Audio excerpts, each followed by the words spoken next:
अगर मेरी भी आपकी तरह कोई बड़ी दुकान होती तो आराम कर लेता, लेकिन पटरी पर साड़ी बेचकर कहाँ उतनी कमाई हो पाती है। एक दिन भी छुट्टी कर ली तो घर खर्च चलाना मुश्किल हो जाता है। तभी मोहन के पास कुछ औरतें आती हैं।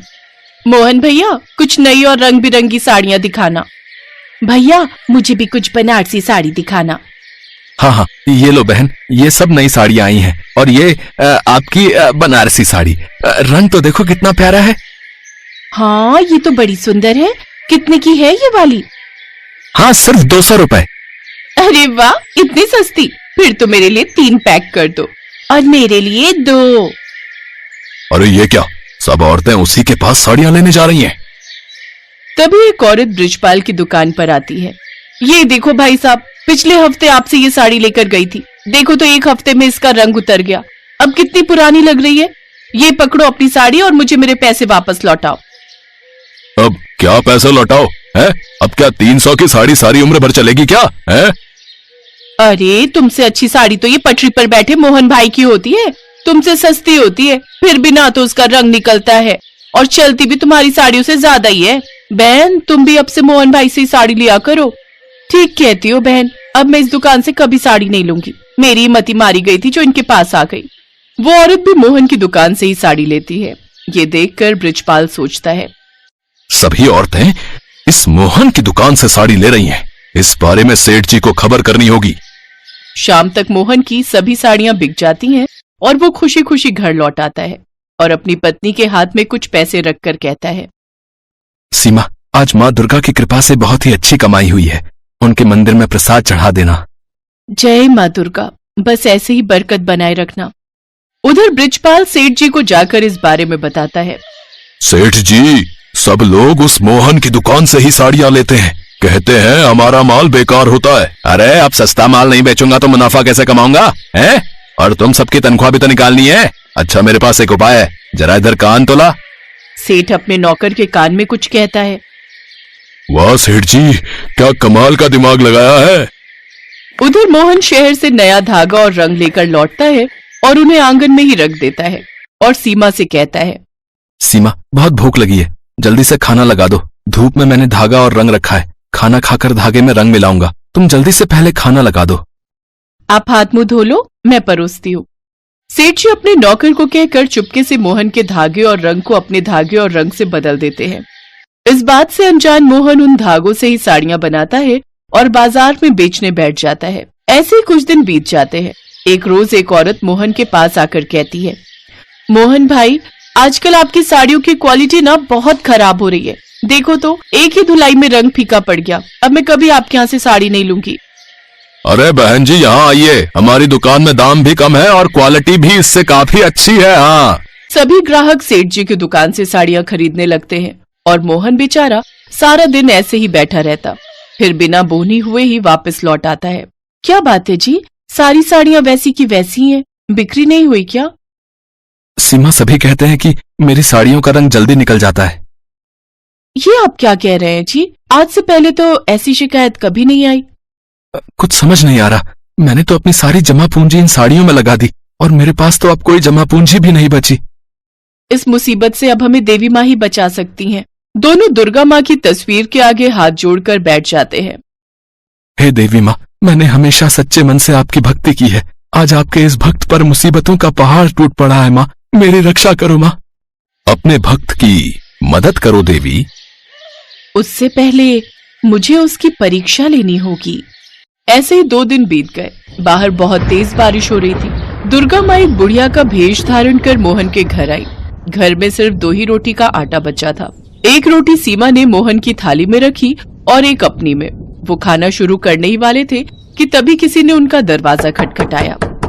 मुझे बहुत जोरों की भूख लगी है, मुझे कुछ खाने को दे दो। अंदर आ जाओ माँ जी। ये क्या, आप तो पूरी तरह भीग गई हैं। मैं आपको नई साड़ी लाकर देती हूँ। ये लीजिए, आप ये साड़ी पहन लीजिए, फिर भोजन ग्रहण करिए।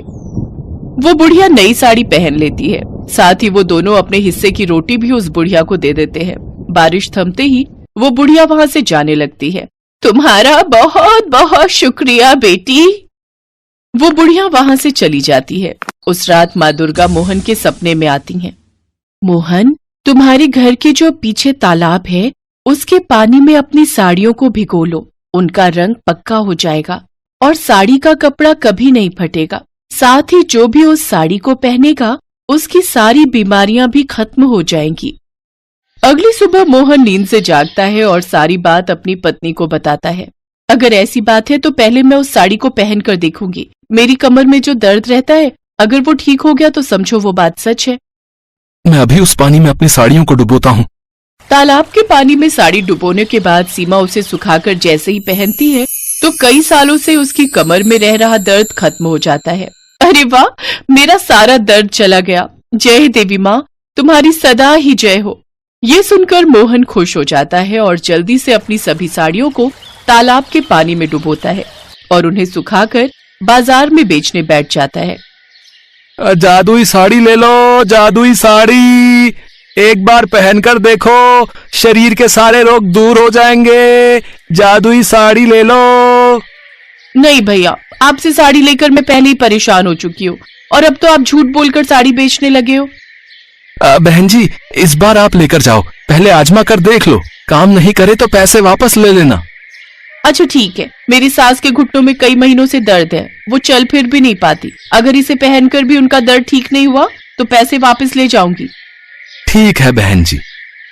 घर आकर वो औरत अपनी सास को वो साड़ी पहनाती है। उसकी सास तुरंत ठीक हो जाती है और यहाँ वहाँ बिना किसी सहारे के चलने लगती है। इसके बाद ये बात सारे गांव में फैल जाती है और सब गांव वाले, यहाँ तक कि दूर दूर के गांव से भी लोग उसके यहाँ की साड़ी लेने आते हैं। सेठ जी, सचमुच में कुछ तो जादू किया है उसने साड़ियों में। अरे पहले तुम उससे एक साड़ी लेकर आओ, पहले हमें वो आजमानी होगी, तभी पता चलेगा। ब्रिजपाल उससे साड़ी खरीदने जाता है। आखिर तुम्हें भी मेरी साड़ी की जरूरत पड़ गई। ये लो साड़ी और निकालो 1000 रुपए। इतनी महंगी? और नहीं तो क्या, ऐसी जादुई साड़ी 3000 में भी मिले वो भी कम है। जो काम डॉक्टर नहीं कर पा रहे वो ये साड़ी कर देती है। ब्रिजपाल वो साड़ी सेठ जी को लाकर दे देता है। सेठ जी वो साड़ी अपनी पत्नी, जो कि कई सालों से कोमा में थी, उसे पहनाते हैं। वो झट से उठ बैठती है और सबसे बात करने लगती है। सेठ जी मोहन पर नजर रखना शुरू कर देते हैं और वो उसे तालाब का पानी इस्तेमाल करते हुए देख लेते हैं। फिर एक रात उनके सोने के बाद सेठ जी और ब्रिजपाल भी तालाब से पानी निकालते हैं और अपने गोदाम में ले जाते हैं और सभी साड़ियों पर पानी छिड़क देते हैं। लेकिन पानी छिड़कते ही उनके गोदाम में आग लग जाती है। हे भगवान, मैं तो बर्बाद हो गया। अरे कोई आग बुझाओ। अरे मैं तो बर्बाद हो गया। अरे मेरा सब कुछ जल गया रे। इस तरह सेठ जी को उसके बुरे कर्मों का फल मिल जाता है और इधर मोहन दिन दुगुनी रात चौगुनी तरक्की करता है और खूब पैसा कमाता है।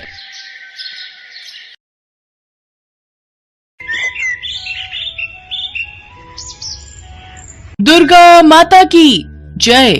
चलो पूजा संपन्न हुई। अब बताओ कैसी हो तुम दोनों? मैं ठीक हूँ चित्रा, तुम सुनाओ? मैं भी ठीक हूँ बहन। अरे जया, क्या हुआ? किस सोच में डूबी हुई हो? कुछ नहीं, बस मन में प्रार्थना कर रही हूँ कि आज तो कोई क्लाइंट आ जाए। बिजली का बिल भरना है, माँ की दवाइयाँ लानी है। बहुत जिम्मेदारियां हैं मुझ पर और काम धंधा चौपट हुआ पड़ा है। तुम फिक्र मत करो, दुर्गा माता सब ठीक करेंगी।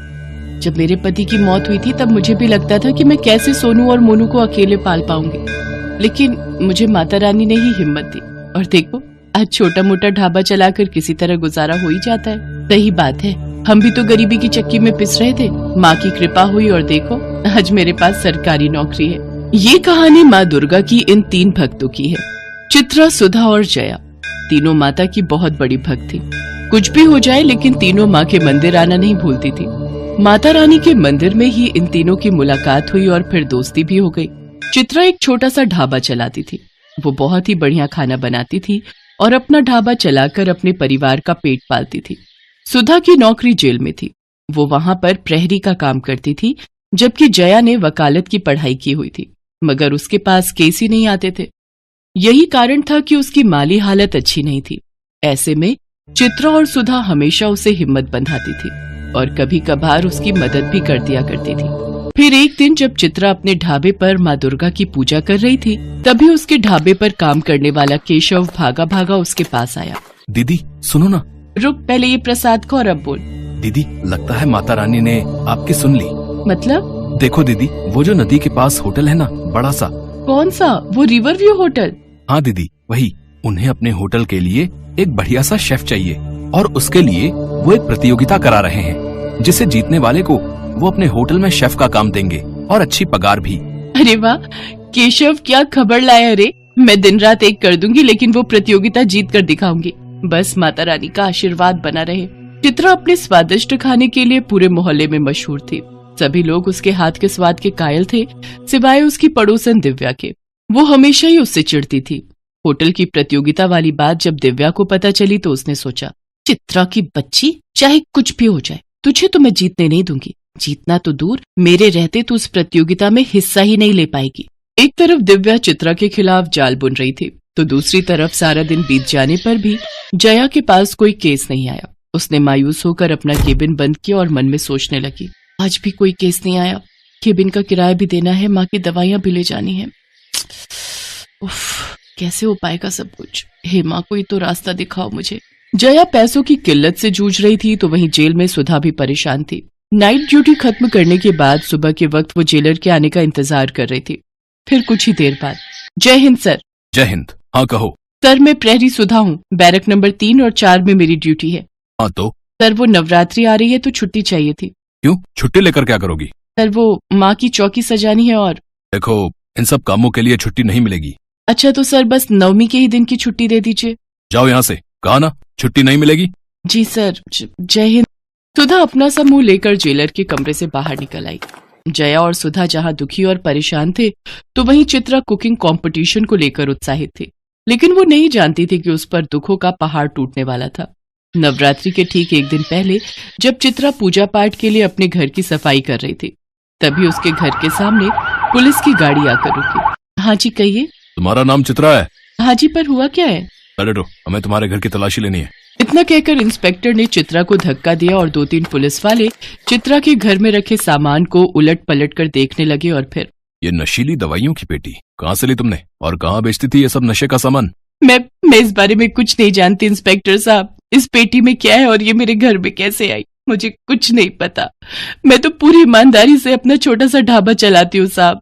अच्छा तो ठीक है, फिर अब जेल में अपने जैसे कैदियों के लिए खाना बनाना। पुलिस चित्रा को पकड़ कर ले गई। उधर अपने घर के दरवाजे पर खड़ी चित्रा की पड़ोसन दिव्या मुस्कुराने लगी। असल में ये उसी की चाल थी। दिव्या का पति मेडिकल स्टोर पर काम करता था और चित्रा के घर में वो नशीली दवाइयों की पेटी दिव्या ने ही रखी थी, ताकि चित्रा प्रतियोगिता में हिस्सा न ले पाए। फिर उसी रात जेल में। चित्रा, तुम यहाँ कैसे? क्या बताओ बहन, मेरी तो किस्मत ही फूट गई। चित्रा ने रोते रोते सुधा को सारी बात बता दी। चित्रा के साथ जो हुआ उसे सुनकर सुधा की आंख में भी आंसू आ गए। तब चित्रा ने कहा, सुधा, मेरे बच्चों को केशव के घर छोड़ देना बहन। मेरे पीछे वो उनकी देखभाल करेगा। एक माँ को अपने बच्चों की कितनी फिक्र होती है ना। पर माता रानी पता नहीं मेरी परीक्षा क्यों ले रही है। क्या हुआ? हमारा जेलर बहुत खड़ूस है। मैंने उससे नवमी की छुट्टी मांगी तो उसने साफ मना कर दिया। कभी ऐसा नहीं हुआ कि अष्टमी या नवमी पर मैंने कन्या पूजन नहीं किया हो, लेकिन इस बार। चिंता मत करो सुधा, देखना माता रानी सब ठीक करेंगी। माँ दुर्गा की ये तीनों भक्त बहुत परेशान थी और ये देखकर दुर्गा माँ को भी अच्छा नहीं लग रहा था। तभी उनके पास नारद मुनि प्रकट हुए। नारायण नारायण। प्रणाम माते। माते, ये कैसी व्यथा है? आपकी तीनों भक्त परेशान हैं। उन्हें आपकी कृपा की आवश्यकता है। आप चिंता न करें ऋषिवर, इनके दुखों का अंत निकट है और इसके लिए मुझे धरती लोक पर जाना होगा। जय हो माता रानी की, जय हो। नारायण नारायण। नवरात्रि के दिन चल रहे थे और माता रानी की तीनों भक्त अपनी अपनी समस्याओं से जूझ रही थीं। लेकिन तीनों में से किसी ने भी माँ दुर्गा पर अपना विश्वास नहीं खोया था। सुधा ने जेल में ही माता रानी की चौकी सजा ली थी और नवरात्रि के पूरे व्रत भी रख रही थी।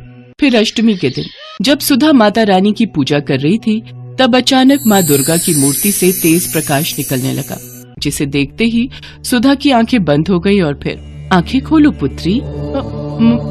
माँ, आप साक्षात माँ दुर्गा मेरे सामने। मैं तो धन्य हो गई माँ। तुम्हें तुम्हारे काम से अवकाश नहीं मिला तो क्या हुआ? देखो, मैं स्वयं तुम्हारे पास आ गई। सुधा की आंखों में खुशी के आंसू थे। उसने माँ की आरती की और उनके चरण स्पर्श किए। और फिर, पुत्री, मुझे तुम्हारी सहायता की आवश्यकता है। मेरी सहायता की? मैं एक तुच्छ प्राणी क्या कर सकती हूँ आपके लिए? चित्रा को यहाँ से बाहर निकालना होगा। मैं उसका रूप लेकर यहाँ रहूंगी और तुम्हें उसे इस कारागार से बाहर निकालना होगा ताकि वो कल होने वाली प्रतियोगिता में हिस्सा ले सके और अपना स्वप्न पूर्ण कर सके। जो आज्ञा माँ। माँ दुर्गा अपने साक्षात रूप में सुधा के साथ चित्रा के पास पहुँची, जहाँ चित्रा दीवार पर माँ की तस्वीर बनाकर उसकी पूजा कर रही थी। तभी सुधा ने चित्रा को पुकारा, चित्रा चित्रा देख जरा हमसे कौन आया है मिलने। साक्षात माता रानी। क्या ये सच है क्या? ये मैं कोई सपना देख रही हूँ? मैं तो धन्य हो गई माँ, आपके साक्षात दर्शन पाकर। अब मुझे जीवन में कुछ नहीं चाहिए, कुछ नहीं चाहिए। नहीं पुत्री, अभी तो तुम्हें बहुत कुछ करना है। अब मैं तुम्हारे लिए उस प्रतियोगिता में भोजन तो नहीं बना सकती, क्योंकि वो बाकी प्रतिभागियों के साथ सही नहीं होगा। भोजन तो तुम्हें स्वयं ही बनाना होगा, किंतु तुम्हारे स्थान पर यहाँ जरूर रह सकती हूँ, वो भी तुम्हारे ही रूप में। नहीं माँ, भाड़ में गई ऐसी प्रतियोगिता जिसके लिए आपको यहाँ जेल में रहना पड़े।